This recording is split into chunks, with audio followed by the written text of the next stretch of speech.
Hi, guys. Welcome back to Unbothered. It's Chloe. And Alexa. And today we have somebody really exciting joining us. This is my friend Violet Benson. You might know her from her podcast, which is incredible, called Almost Adulting. And her other account is Daddy Issues, which is kind of where she got her start as a creator. She's a really close friend of mine. And it's so cool that she's here today. That is so nice. Thank you. I feel that when someone introduces you, it reminds me of the same vibe when it's your birthday and people sing you happy birthday and you just have to stand there and you're just smiling awkwardly as everyone's like, that's the same thing. Like, oh, she's so great and this and that. And you're just like, You're like, okay, thank you. Thank you. What a blessing. Violet also does, you do stand-up still, right? I used to do stand-up. I mean, I was struggling to figure out if I should stick to being really funny versus do more life advice. Actually, one thing that most people don't know is the reason I give such incredible advice in my podcast, Almost Adulting, and the reason I read so many psychology books about human relationships and about ourselves, it actually all stems from years ago when I was trying to fix my relationship with my dad. So I wanted to better understand myself and him. And that's when I started reading all these books. So at one point, I kind of stopped doing the stand-up to focus more on that. But then recently I've realized that you can have a mix of both. You can still be funny while giving really great advice. So now I'm just a funny girl that gives exceptional advice. I agree with that. Thank you. I also want to mention that we just did an episode on Almost Adulting, which is so exciting. We're doing a pod swap today. Yeah, we had so much fun. Since my podcast is mostly solo podcast, I either have podcasters on or I usually like to have my close friends on because then we get to shoot the shit and we get to be funny. So they said some hilarious things on my podcast. We also talked about friendships and friendship breakups. So I think that's an episode for everyone. And lastly, they also gave amazing advice, obviously. I'm so excited. This is the best day ever. I didn't know you did stand up. That's so scary to me. Yeah. Actually, one time my agent said, you've been doing stand-up because a while back when I was doing some shows in LA for my podcast, he said, well, your listeners will laugh at anything you say. So how about you go do stand-up? I'm going to, only 5 minutes, so literally 5 minutes on the clock in front of other stand-up comedians. And no one ever tells you, but the worst audience to stand in front is other stand-up comedians. Because not only are they waiting to share their material, they're not laughing at your shit. They're annoyed. Because they're just, everyone in the room is competing with each other. They want to be the funniest. And I think he did that to help me have that one time where I was going to feel like shit. Because you kind of need that. It kind of helps you with stage jitters. Mm-hmm. So yeah, I did. It was only a 5-minute stand-up routine in front of other comedians. And shit. I mean, that was rough. Builds character. It really built character. Like I thought, growing up, I got bullied, obviously, like every kid. And I thought my bullying years were over. But I realized there was more for me to learn. My two nightmares of things that I pray I never have to do in my life: a stand-up comedy set, the Sports Illustrated fashion show where you walk in a bikini barefoot up and down a runway. That is my nightmare. My nightmare. You wouldn't do it? I would not do it. I would do it. You would do it? I would do it. Barefoot, yeah. And heels, no. No, Yeah, heels, barefoot is what makes you, I don't know. Here's the thing. I say those are my nightmare. I'd probably still do both of them because I Yeah. just also like being challenged. But You're Sagittarius. yeah, I want to do it all, Yeah. But those are two things for me. I'm like, the Sports Illustrated fashion show, barefoot bikinis with all these people, and stand-up comedy is Fair enough. Most people have dreams Terrifying. about losing teeth. You're over here having dreams about walking for a Sports Illustrated. without a and spray Swim tan. Week. Without a spray tan. That's a nightmare. That's a nightmare. Well, anyway, today we thought while we had you, we would talk about something that people love to hear your thoughts on, which is love, dating, relationships, and how to lose a guy in 10 ways. I'll tell you first advice on if you're trying to get over a guy.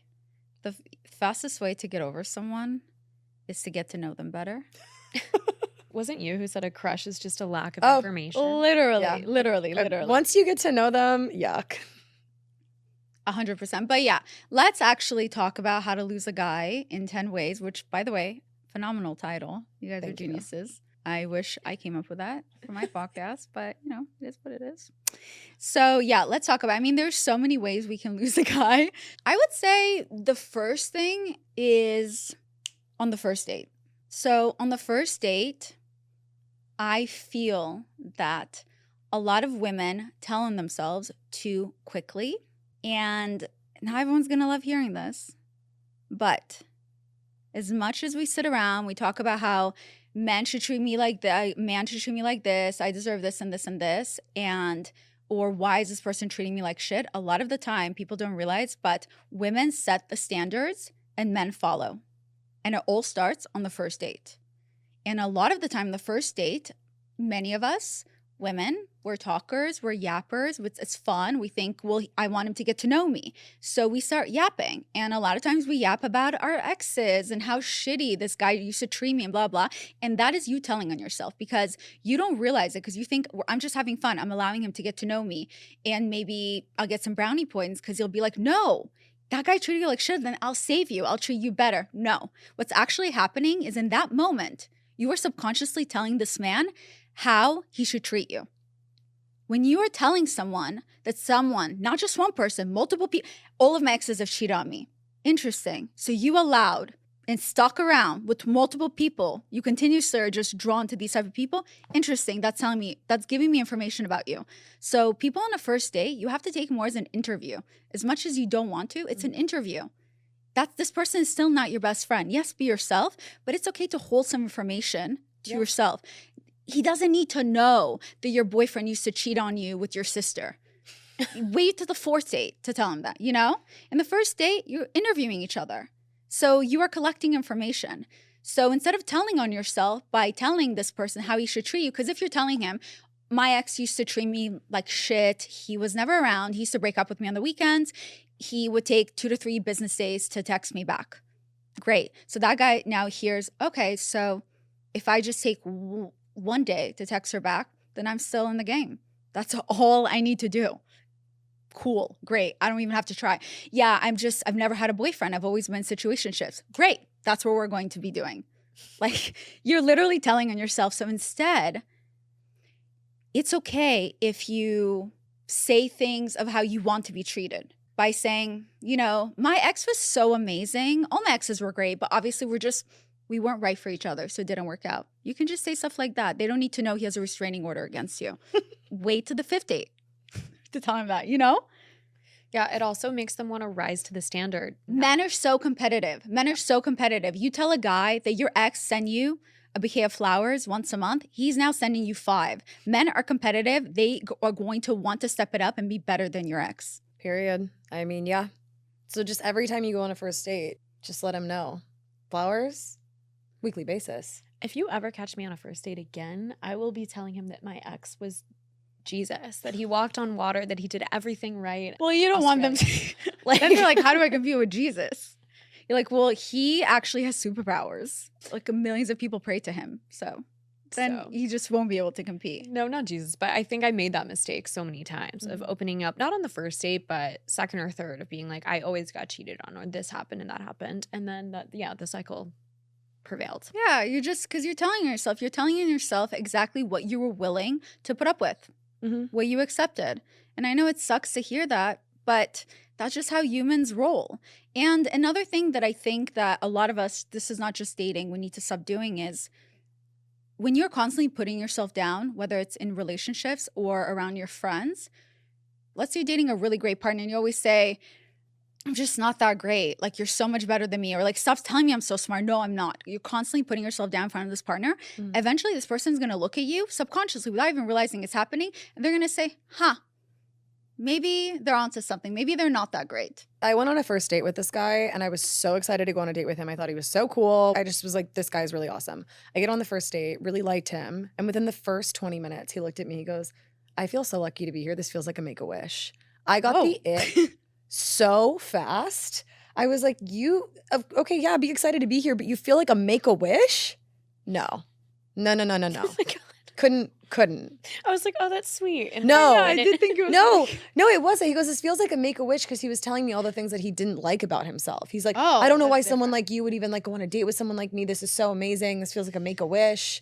And I'm like, bro, what? But that's what he was doing. Exactly. He was telling on himself that he was already telling you on the first date. This is when you collect information. Yeah. He was literally telling you that he's never going to step up to the plate. Like, he Yeah. already knows he's not enough and you guys are not on the same level. So what happens when someone knows for a fact that you guys are on different levels and they're not going to step up to the plate? They're basically telling you, since I won't step up to the plate, I'm going to lower you to my level. Oh, Mm-hmm. So that's what I think is always the scariest thing about dating a man or a woman, a partner that doesn't see value in themselves, that doesn't love themselves. Because if you go out of your way to love a man who doesn't love themselves, then they will hate you for it. Yeah. every time. Every time. Every time. So number 2, basically, you're saying is just the first one was Don't give away don't tell on much- yourself. don't tell on yourself, and the second one is don't make yourself smaller. Don't devalue yourself. Yeah. Yeah. Okay. I think because- hand in hand. Confidence and sex appeal is 50% of how you feel about yourself and 50% of how you pretend to be into the outside world. I think people always mistake and they just assume everyone's super confident. And one thing that I always remind my listeners is that I love myself every single day, but I don't always like myself, which is fine. You know, that's me holding myself, like holding accountability with myself and always working on growing. But I will always love myself, because being able to love myself is how I'm able to discern who's right for me, who's not, whether it's in friendships, in business, and in relationships. So I will always show up with as much confidence as I want to, even if it's not there, even if I'm faking it, because eventually when you keep faking something, you start to believe it and it becomes the truth. Mhm. So I'm always faking it. Okay, another thing, the easiest way to lose a man, I'll just say it, a man, fine. If you're into them, unfortunately, that's how I know sexuality is not a choice. So the fastest way to lose a man is sometimes we think that if we're going to guilt men into forcing them to settle down into commitment, where we kind of make comments like, well, you're 32, you're 35, you're not thinking of commitment, like you've never had a partner, you're still clubbing. Bro, you're balding and still clubbing, make it make sense. Like all these jokes, I get it, it's hilarious and all that, but that's one thing you can never do. You can never guilt a man into commitment. Men are not rushing to grow up the way women are. Clearly. So you can guilt a man all you want, and they'll still be clubbing till 4 a.m. Why? Because most men believe deep down that when the right woman will appear in front of them, that's when they'll decide that they're ready. They always believe that there's some game changer out there. And until then, they will not change for anyone until the game changer comes to be in front of them. And they genuinely, most of them believe that one day it's like, a lot of times women, we think, okay, I'm ready for a relationship. I'm going to be more mindful now of who I date, all these things. Like women really plan it out. Mm-hmm. A lot of times for men, that's why they don't care what you have to say. They're going to keep fucking around because they genuinely believe that one day the game changer will be in front of them. So that means if a lot of the time they're not stepping up with you, it's because you're a placeholder. You're not the one. And we all hate to admit that. And I've researched a lot of different interviews with men when they talk about when they know. Mm-hmm. I'm not saying when they know you're their wife, but at least when they know if they want something more serious with you, most of them, 90+% of them have said on the first date. They kind of know what category they're going to put you in. What do you think about the taxi cab theory, where it's like men who just have their light on and then they pick the first girl that they see? Yeah, I love that because I genuinely think that's a really true statement. And I'm such a romantic, which doesn't always come off that way, but I am inside my heart, wherever it is. I am such a romantic, and I genuinely want to believe that everything's a fairy tale. That's how I like to live my life. But I do think, based on a lot of data that I've collected, that it does seem sometimes that men, a lot of times, don't marry the love of their life. They marry what's in front of them when they're ready. It should also give you some relief to know that when a man's not looking for a relationship, when a man's not ready, it doesn't matter how amazing you are. Mm-hmm. So it's not that you weren't the love of their life. It's not that you weren't good enough. It's just in that moment, they weren't looking. So you could have literally cured cancer and he was still going to cheat on you with the waitress down the street because there was something about her that he was more drawn to, and he just wasn't seeing you in the light that you were trying to have him see you. Yeah, which I think explains a lot of the men who date the same person for like 8 years and then they break up and he marries the girl that he's known for 3 weeks. All the time. Yeah. Yes. All the time. Constantly. Nothing scares me more. I mean, I've also good luck chucked the same man twice. So, I think I've faced most of my fears, but that is my nightmare. But I also like if you were dating somebody for 2 years and there weren't conversations like at this point in your life, like I'm in my 30s. After 2 years, like, if they were not like, I want to get married, but I'd be like, what is going on here? Or am I wrong for that? No, but look, everyone has a different timeline. So I don't think anyone's wrong per se, because you hear about someone that they stuck around for 10 years and then the person then finally proposed and you think, well, okay, then maybe my partner will do that too. Mm-hmm. But a lot of times I've noticed that the reason they finally end up getting married is because the woman decided to give an ultimatum or she was about to leave. And a lot of times they're just always so not happy. I mean, again, everyone has a different timeline. Me personally, in my 30s, I do use discernment now, and within the first month or two, I'm just not going to stick around. I mean, literally 3 weeks, I'm already going to start thinking in my head if that's the right person for me. It's usually I move in a sense where, and I've heard you say that before too, where I think, would my future husband do something like this? Would the father of my children act this way? Yeah. I don't think so. And the minute I start to process that, then it's just not for me. Yeah. Yeah. 100%. I get the ick really quick these days.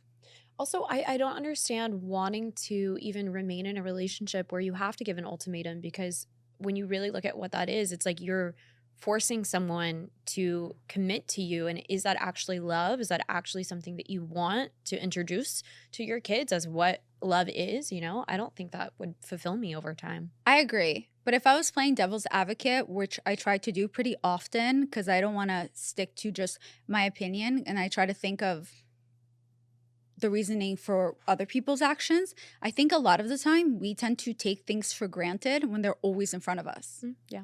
So sometimes you do kind of have to see what it's like without it, because sometimes you kind of forget. That's why a lot of times they say don't move in together until you're engaged. Well, some people do move in together before they're engaged, and then there's no engagement. And it's because, well, the person already got used to you being their maid, their chef, their sex partner, their therapist. So why would they put a ring on it? Of course, some relationships, they don't need that. But some relationships do need that moment where you're like, okay, you're taking me for granted. I'm going to show it to you. Because I think we also, I hate to admit this, but TikTok and Instagram in some ways has kind of ruined a lot of relationships or how people view relationships, because people forgot that they have to use discernment when they're watching internet stuff, and that not everything is for you, and that you have a mind of your own, and that not everything on the internet is the Bible.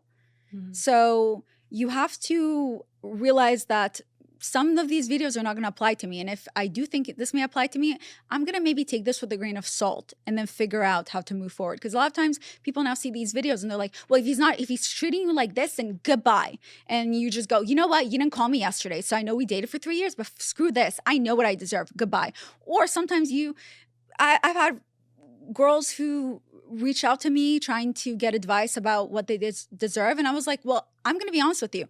Are you showing up on that level of what you're expecting from the other person? Because if you want someone who's this and this and this and this, are you the best version of yourself? Because normally you tend to attract what you are. That's what a lot of times when someone tells me, like, all I attract are narcissists, I'm like, babe, the call's coming from inside the house. Sorry, it's the truth. I can actually agree with that, because I feel like I used to attract people when I was at like peak chaos, when I had no sense of self. It's like that was all that was coming my way. But at least you're able to admit that. But it's like now I look at the people in my orbit and everyone's pretty stable. I'm like, oh, wow, I have grown and the prospects have dramatically improved. I also think you learned how to set boundaries. When you don't know how to set boundaries or have self-respect, you're going to find yourself in shitty relationships, friendships, work environments. Totally. If you don't know your own value, then you can't expect, if you don't know your own value or your own worth, then you can't expect other people to calculate it for you. I feel like I say that on my podcast a lot. And it's the truth, because it's frustrating. Because this is why people feel frustrated by this type of conversation, is because it's easier to shift the blame on everyone around me. Everyone treats me like shit. All my exes leave. Everyone always leaves me. Poor me, poor me. Because if I continue this type of conversation, then I don't actually have to do anything about it. I don't have to take accountability for my own actions of why I'm attracting this type of people and or allowing this type of behavior. But if people are treating you poorly, you have to ask yourself, how am I treating myself? Because a lot of times it all starts with how you treat yourself. People watch you with how you treat yourself, and that's how they decide to treat you. They copy it. So when you start treating yourself better and you start loving yourself, you'll even start to notice when someone disrespects you, you'll go, whoa, whoa, whoa. I mean, I would never speak to myself that way. I would never treat myself. Then why would I allow someone else to speak to me like that? Mm-hmm. So it genuinely always starts from within. That's why I always try to urge people to take accountability, not in a way that it's always your fault, but in a way that it has to start with you. I've noticed when I'm happier in a better place is when I'm just so much nicer to everyone around me. And I've noticed that when I'm self-hating, but I don't know yet that that's the issue, I start projecting it. I mean, Alexa and I have had issues in the past. And one time I even caught myself where I started to nitpick things with Alexa, and Alexa finally called me out on it. And I'm not, embarrassed to admit that. That's friendships up and down. And then when she finally told me how I was making her feel, I just said, you know what? You're right. You shouldn't have a friend like that. That's just kind of knocking you down.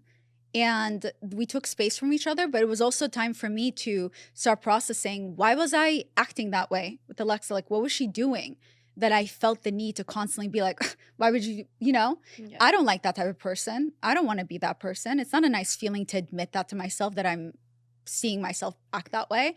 But that's kind of when you stop yourself and you realize Alexa's not the problem. I'm being hateful towards her because I fucking hate myself right now. Or no, I don't like myself right now because I always love myself. So I think it's about just, figuring out yourself, but that's how you attract better partners. And another thing that people get mixed up is that they think, well, when I start loving myself, when I know what I deserve, that I'm only going to get 100% Kobe beef or whatever the terms are. Like, I'm only going to get the best. And then we get upset if we attract someone who's trying to treat us like shit. We're like, how dare this person disrespect me like that? But the point of loving yourself is not that you'll never attract narcissists or cheaters or assholes, is that you'll be able to discern and find them faster to remove them from your life. That's where loving yourself comes from. Yeah. Like, did I tell you about the guy that I went on a date with that brought another girl mid-date when he realized that he wasn't going to get anything from me? I went on a date with this guy. He seemed really nice. And there's a point to the story. He seemed lovely. So we go on a date, and kind of within the first 10 minutes, it was like, it was one of those where like maybe I'd go on another date to see how it plays out, but I wasn't like, oh my God, this guy. And I think he was very much going on the date thinking he was going to have someone to go home with. Wow. And that was not my vibe at all. I was like, surveying. It was an interview. That's how I viewed it. And I think in the middle of the date, he realized that he wasn't going to get anything from me. So he invited another girl to join us.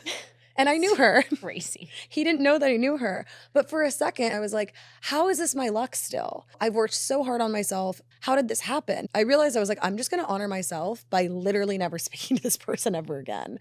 He would hit me up relentlessly. And I was like, yeah, okay, he slipped through the cracks. He was really charming in the first moment that I met him, sure. And I had to check myself and say, like, the way this guy treated you isn't a reflection of you, but the way that you are responding is a reflection of how much work you've done on yourself. Exactly. And it's okay.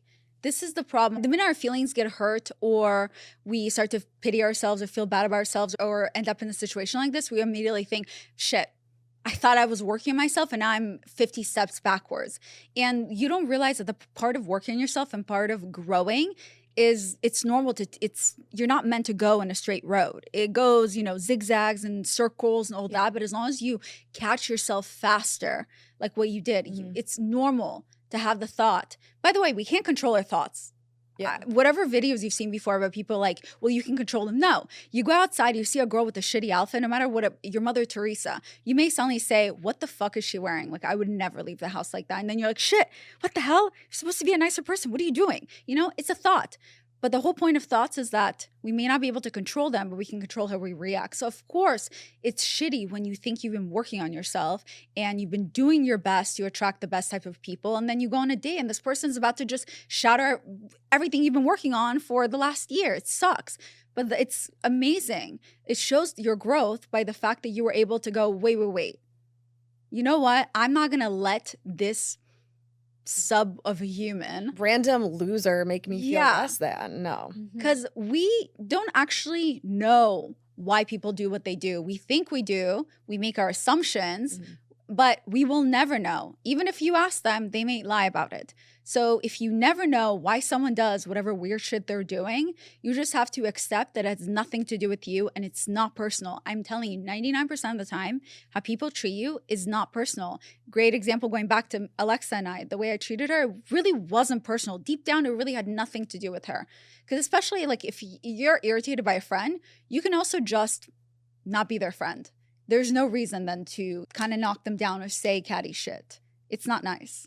So it's the same thing with this guy. Like if he wasn't having fun on the date, he could have left. He could have cut it out. Instead of he brought someone else because he needed that ego fluff, because I heard like there's a big epidemic with micro penises and maybe that's what he was going through. I don't know. But that's him and his therapist, not between us. So. Something that Nick Vial said to me, because I was asking him for feedback probably like a year and a half ago. I was like telling him all these crazy dating stories and he was like, Alexa, I'm not going to ever say that any of these experiences are your fault, but I am going to say that the common denominator is you. Yeah. You are the common denominator. So like at what point are we going to switch shit up? And he was right. And that's like full circle of like what we're talking about. I mean, all of this is self-worth, right? Like it's how much you've worked on yourself, how much you've learned how to set boundaries, how much you've decided, okay, I've built this for myself and I'm not letting this person come in and wreck it. But I also want to talk about how you think dating the wrong guy can destroy your self-worth over time when you stick around and you don't walk away. Yeah.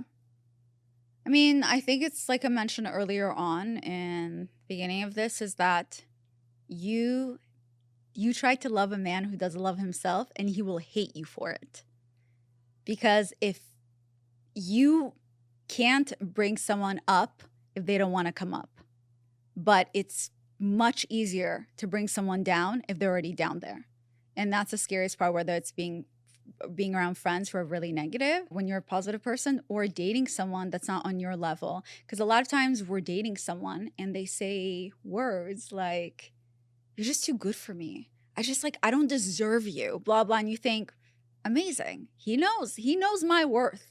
But what he's actually saying is, I'm not going to step up to be this amazing person. Because usually if someone thinks you're too good for me, a lot of the time, if they really mean it in a way that they're serious about you, they're going to figure out how to step it up, how to be on your level, how to be your equal or whatever it is that you're looking for in a partner. But if they're constantly just using words with no actions, we're like, damn, I'm just so lazy and you're just so active and all that. Like, I love how hardworking you are. Like, I wish I was that inspired about my job. Like, that's all information that they're telling you. Like, I'm not going to step it up. I'm not good enough for you and I know it. So I'm going to go ahead and continue doing the bare minimum. Then one day when you're going to get upset with me that I haven't stepped it up, I'm going to say, dude, I've been telling you this whole time that I wasn't planning on doing this shit.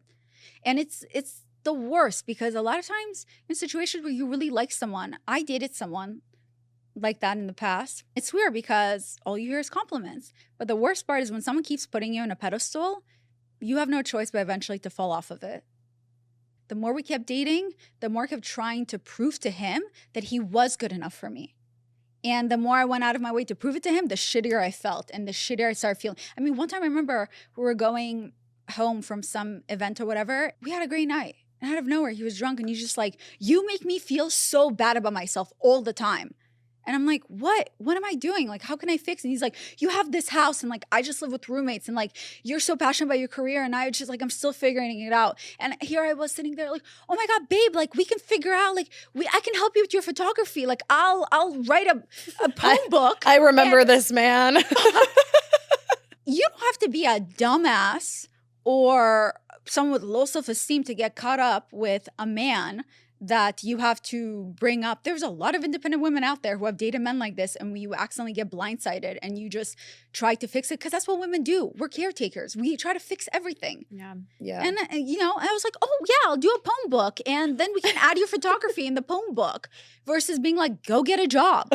Yeah. And men will show you too. Like my boyfriend, when I first started dating him, was nothing like he is now. I stopped seeing him and he was like, while you were gone, I've been using your TED account and your masterclass, and I've been watching all these things just so I can have something to talk to you about. And I was like, I've never seen a man like try to level up like that. Okay, I'll give you a chance. And then on the other hand, I've had men be like, I don't deserve you. And one of the best things my friend ever told me when I was like 17 or 18, I wish I knew you at that time, was, if someone tells you that they don't deserve you, believe them. Yes. Because the next step is they're going to show you how much they don't deserve you for the rest of your relationship. I can't believe you were going to write a poem book for this man.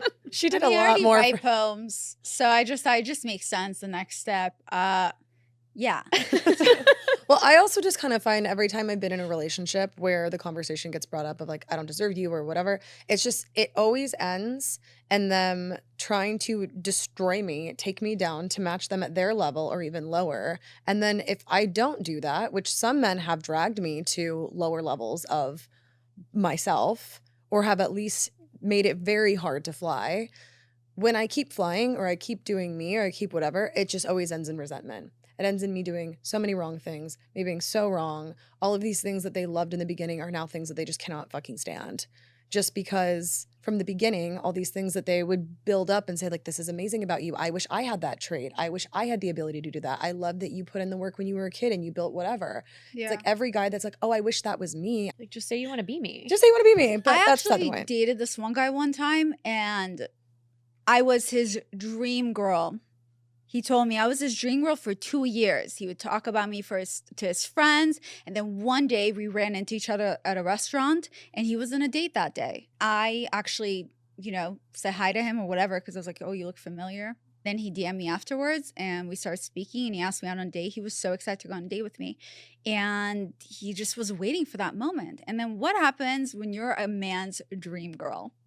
He pretended to be the guy who he wanted to be with me, but it wasn't actually him. He couldn't live up to that. Like I was a dream girl and literally like 3 weeks into it, he was already adding a bunch of girls on Instagram and stuff like that. And I would say, I randomly was like, why did you add this one girl? And he'd be like, oh my God, like she was looking for a job. And like, I have a friend who's actually a dentist. And like, I knew that she's really passionate about being a dental hygienist helper. So like I added her on Instagram and I was like, so you needed to see all of her titties jiggling everywhere. Like that was her thing. And like, instead of just asking for her email to give it to your friend, he goes, yeah, well, whatever. The point, then we broke up, right? Obviously. So then we break up. He starts dating after me. When we ended up becoming friends again, and I use quotations because I'm not really friends with any of my exes. There's no point in my opinion, and I get the ick. But I think they're great in their own way, and I'm very happy for them and everything. Such great people. But the point is that I asked him, what do you like about her? Like, what about her is so great? And he said, you're not going to believe this. He said, honestly, I really like her because she's poor. She depends on me for things. And I really like that about her. Jail. That's so He scary. said, I normally like to date girls that don't have any drive or like make any money, because then they depend on me and it makes me feel better about myself. And it was kind of hard to date you because you didn't really need me. Because you can control her, not you. Yeah, so that was great closure for me. Good. I wish them good luck. I was like, good luck with that, okay? That is so scary. Yeah, but that's what I mean. A lot of times if you're dating someone that's just not in that place, it doesn't matter how great you are, they're actually going to resent you for how great you are, and they're going to try to get you down to their level, and then they're going to find someone who's lesser than you. So that's why a lot of times we think, well, why her? Like, why did he go for that girl after me? It just means that that person accepted less. You wanted more, and that person accepted less, and that's okay to admit that. A lot of times we think, well, I bet he's treating her better than he was treating me. People don't change that quickly. And just because you wrap shit with gold wrapping, it's still shit underneath. And just because you weren't willing to accept it doesn't mean someone else won't be okay with it. A lot of times, most people, they just want to be loved and they'll accept much less. So you should be happy you're not with the person who showed you exactly who they were. For me, I feel like what happens is I'll date somebody and I'll really, really like them. And then they date a girl that's like minimum 8 years younger than me. And I'm like, you're doing this because you know that I know better. And you know that she hasn't experienced this yet. I hate when my guy friends my age date way younger girls. I hate it because I've been there. When I was like 22, I was like, oh, I'm going to date a 38-year-old. This is a great idea. And that's something that I've realized now at 30, that I'll date a guy, even if it's a couple weeks, hold him to a standard because I have a standard. And when he can't reach it, immediately the next girl he dates is like 19 years old. Yeah. Ew. All the time. Yeah, I mean, I think that just goes back to control and dependency. Mm-hmm. Okay. I don't really care to jump on that bandwagon where I shame men into dating the age gap, because for me personally, I feel like that's them telling on themselves, and they're actually doing me a favor by removing themselves from the dating pool, because most likely I probably wouldn't want to date them anyway based on who they are. So it's easier for me. So I would never shame someone. They want to date someone 10, 20 years, 50 years, I don't care, whatever. I think there's a difference between being like 30 years old, dating a 19-year-old, and being like 46, 48, dating even like a 27-year-old. I literally don't understand that. Just because I'm saying I won't judge that doesn't mean... Because I'm thankful. I'm like, thank God I know this is what this person dates, so I won't date them. Yeah. I know that's what their level mentally is. Yeah. Thank God. Even I look at men who are, 6 years younger than me, and I just want to kill myself when I talk to them, you know? So I just can't imagine some. So then I think, how can someone then date someone 10 years younger? Every time I've met a man that's much older and he's dating a really... She's just so mature. Something up. She's like, she's an old soul. Like I met him at one of my old agents used to say that about this girl he was dating that was in early 20s. She's an old soul, and I met her and she was just like, oh my God, like we're going to like this rave, and then he's such an oldie. He was like exhausted, but don't worry, like he has so much more energy for me. And I felt exhausted just talking to her. So I'm like, I don't know how this man has so much energy, but like that for me personally, I may not know the definition of an old soul, but that didn't come off as an old soul to me. It's like the same thing as being told that you'd be a good lawyer as a kid when really your parents were just telling you that you're a little bitch. Like saying she's so mature for her age or she's an old soul to a 21-year-old is saying, I just want to fuck her because she's 21 and that's it. I got roasted on Twitter for saying this by like I don't even know what those accounts are. It's just like a bunch of frat boys. You know what I'm talking about? Yeah, they took my little video where I was like, if you're 22 and you date a 38-year-old and you think it's because you're so mature for your age, I got news for you. It's because girls his age, women his age don't want him. And Violet's like, then please date the younger girls. Get them off the dating market. That's why I don't judge men who do that. Because for me, I'm just thankful. Because I don't want to date that person. So I'm happy for them that someone loves them. Everybody needs love. Everyone needs love. Actually, no, that is true. Everyone does need love. Okay, what number are we on? Like 5? Oh, girl, I don't even know. Like 5. Yeah, I have another one. I've gone hate for saying this part. Don't put out too fast. People hate. I get it. We all love sex, blah, blah. I mean, if you give, I've said this before, give a man everything for free and watch how you get nothing in return and accept your time wasted. And by the way, it's not just sex. You give everything too fast for free and your time is wasted because it's all about the buildup. People have to earn stuff. And men, they're hunters. They want to earn it. Trust me. And I always remind this, guy wants to take you out. Like a man wants to treat you. A man wants to be challenged by you. They want to do all those things. They're just waiting for you to challenge them. That's why don't do that bullshit of like 50-50 split on the date. Like let a man pay. Let him feel good about himself when he does that. Or at least tell yourself that's how he feels. So then you don't feel guilty when he pays. Also I'm Russian. So in Russian culture, men, it's not even, there's a 50-50 doesn't exist. But also a lot of them beat their wives. So I guess like every culture has like pluses and negatives. I'm kidding. I don't know if they, no, they do. I don't know. It's like an old, it's an old school way of thinking, but I honestly agree with it. I never really, I've slept with one guy on the second date, and ironically, that's my boyfriend now. But I used to make guys wait And not just to like, oh, let me give you a time limit, but one, I just didn't want to sleep with them yet. They hadn't proved themselves to be someone that I wanted to like fuck. But I would make them wait a couple of weeks, I think. It would take weeks, or one guy I made wait 6 months. It was crazy. Okay, I'll tell you why you should wait. I have a few reasons behind it. One, it's not just about sex. When I say give everything for free and watch you get nothing in return except your time wasted, it means that it's your time. Like for me, my time is the most valuable. So it's your time, your feminine energy, your love, your care, your vagina. Emotional labor. Yeah, all of that. You give it too fast, people don't appreciate it. No one appreciates. And I the best analogy I can give you is that you've ever dated someone, you go out of your way to do things for them and you barely know them and like you're taking me for granted. That's because they never asked you to do that shit for them. And you might be the wrong person for them. And that's why people appreciate it when it feels like it's coming from the right person. And people appreciate it more when they feel like they have to earn it, they have to work for it.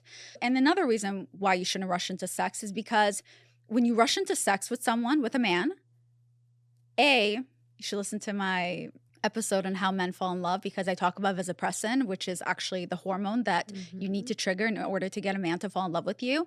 And that has nothing to do with sexual. Basically, vasopressin, you have to give them a little task to do for you or like annoy them a little where you challenge them a little. And that's what triggers that hormone. And what removes that hormone is when you have sex, the oxytocin comes in our body. And for us, it creates an attachment hormone. The reason why you should wait to have sex with them, forgetting about how they view you, like it's not about them respecting you. The reason you should wait is because, one, when you sleep with someone, you're now here with them sexually, but you're still here in the beginning stages emotionally. You are not emotionally connected yet, but now you're 5 steps ahead sexually. So when you wait a little bit of time to have sleep with someone, then at least you get to be somewhere else, like stage 3 emotionally, and then you sleep with them. Now you're in the same level and it makes sense. It caught up with each other. That's why a lot of times it feels confusion. When you sleep with someone too fast, then you say, oh, they're acting different. They've changed. First of all, they haven't changed because you actually don't know them. You haven't taken a chance to get to know them. They're actually showing you exactly who they are. Secondly, they haven't changed. You've changed because now you're acting different because your expectations change. You slept with this guy. You said you're not going to care. But now when he's not calling you, suddenly you're questioning yourself. And you forgot that actually when you first met him, he took 3 days to reply to your texts. But now you think it's different because you slept with him. So you might as well reply faster. Or like, why do you just at that girl? So if you don't want to put yourself through that emotional heartache, which I know I don't, then wait. Because also then you're able to see him with goggles. If I sleep with someone, I know myself well. I get attached. I'll sleep with a homeless guy. I'm moving him in. Like with the 2 seconds, we are living together now. Violet! And I'm changing his life. And then he's going to cheat on me. Why? Because he didn't earn any of that. The rose-colored glasses after you sleep with somebody too. Like the red flags are green. Everything's fine. Yeah. Yeah. Yeah. Just admit that's what happens. And I get it. It's like, whoa, I've evolved. I'm not that type of person. Great. I'm happy for you. But based on actual real science, we have the hormones that we release. It's even through cuddling or sex, we release attachment hormones. And for men, it does the opposite effect on them if they don't have emotional attachment. That's why men suddenly get over you faster. Yeah, which is once I learned about Vasopressin, I was like, how can I make him solve a little riddle today? A little puzzle. Yeah. I started bringing like little activities. Here's a survivor challenge, babe. And it's very little. For example, this is so easy to trigger their vasopressin to make them quote unquote fall in love with you. Your first date, you can tell them you want to go hiking. So then they feel like Tarzan with you, where it's a little challenge where he looks for the perfect hike for you. Pretend like your trip or something. I don't know. There's a snake. Oh my God, is that a snake? And he's like, I'll save you. And that triggers his vasopressin. Or sometimes I go to escape rooms on the first date with a guy. That's what you love. Well, I also personally love escape rooms. And I can't always go with a guy because one time I went with a guy and I wanted to kill him. He was so bad. You know, it weeds him out quick too. He has no critical thinking skills if he can't get out of a room. So... Right. Yeah, and he kept getting flustered, and I was like, dude, we're going to lose. Just have them help us. Because you can be like, hey, can you help us with the answer? And he just wouldn't do it. He was so stubborn. And I was just looking at this guy, this fucking idiot. You could not wait to get out of that room. Yeah, I still dated him for a couple of months. And that's where you have to use discernment to not do that. I remember going into an escape room with you, and you were supposed to get the magnet like through the glass. You just took a hammer and smacked the glass. No. The girl that was with us, my friend, basically me and my friend, we both love escape rooms. She brought her friend and I brought my friend. Me. I can be a bit intense in escape rooms. That is, I am. I'm not going to lie. I'm a bit intense. I take it very seriously. Her friend came there, I guess, to have fun. I didn't know that. So she was trying to, so we all had different roles of what to do in the escape rooms. But This is so funny. we all had different roles of what to do in the escape room. And then, so I was trying to be patient and to allow her to do her little tiny role. But time's ticking. You know, time is money. Come on, go, go, go. And she was just not listening. And then I just couldn't wait for her. And I used a little hammer to knock glass, and it was really close to her face. I missed that part. She looked at me, and then I was like, well, we're not going to be friends. So, we're not. I just remember like standing, you were on a lower level, I was on a higher level, watching that go down, and my face just like... And I remember sitting in the car with you after. I was like, Violet, that was really wild of you. Like, that was nuts. But then and then you go, she was slow. She was so slow, though. But that's when you have to ask, when you do escape rooms with people, are you here for fun?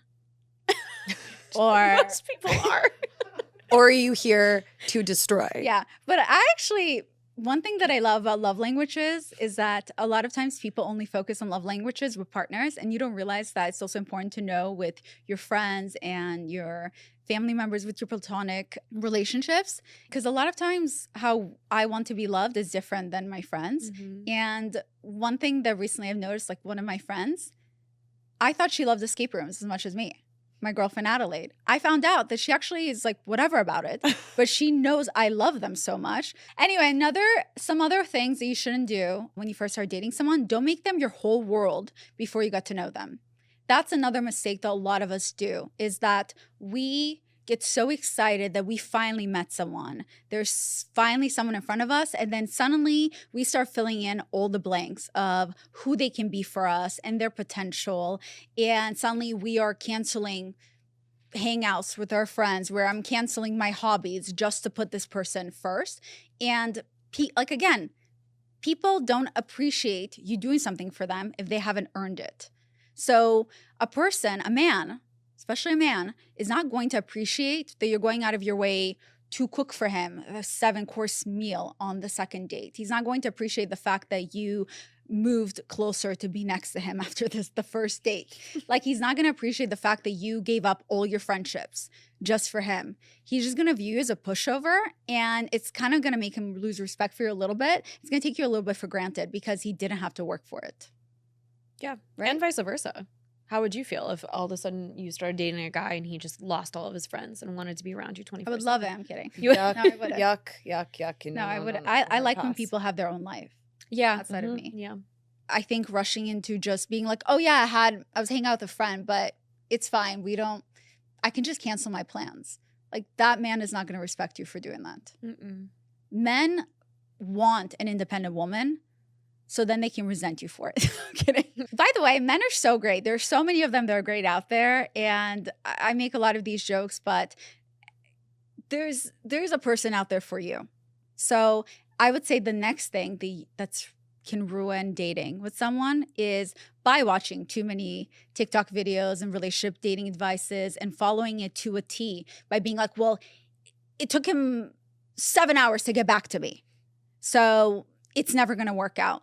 Like, in the beginning of dating, people are very, especially as the older they get, they're so stuck in their ways. It's harder to change their schedules. Like, it's really hard for someone who's older. That's why dating gets harder when you get older. It's harder for them to then fit you in their schedule. So they have to, it's not just women that we're sitting there and we're like, is it worth it? Is this person worth it for me to invest time in them? Men are also sitting around thinking that. Like, is it worth it for me to give up living with my mom? I'm kidding. But is it worth it for me to give up, my current schedule? They're kind of weighing in their options. So in the beginning, if someone is not love bombing you, it doesn't mean that they're not the right person for you. Or in the beginning, if you're not head over heels for that person, a lot of times those relationships are slow burners, and you should still try to see if it's for you. But don't shut someone off just because they still don't know how you need to be loved. Especially in the beginning, people are not mind readers. They don't know how you need to be loved. You have to tell them. Yep. One of my most viral quotes is saying, don't expect what you can't communicate. Yeah. How is anybody going to read your mind and figure out your love language or your needs or your communication style if you're not expressing yourself? Yeah. I think another mistake that women do in the beginning of dating is where they lie to themselves on what they're looking for. I think you should be very honest with yourself from the beginning of what you're looking for, and you should kind of also figure out what you're okay with looking the other way and what you're not. Because a lot of times we're like, well, I mean, at the beginning, I wasn't really looking for anything, and it was really hot and passionate, and now I'm in a situationship for the last 2 years. How did this happen? Because you weren't honest with yourself in the beginning.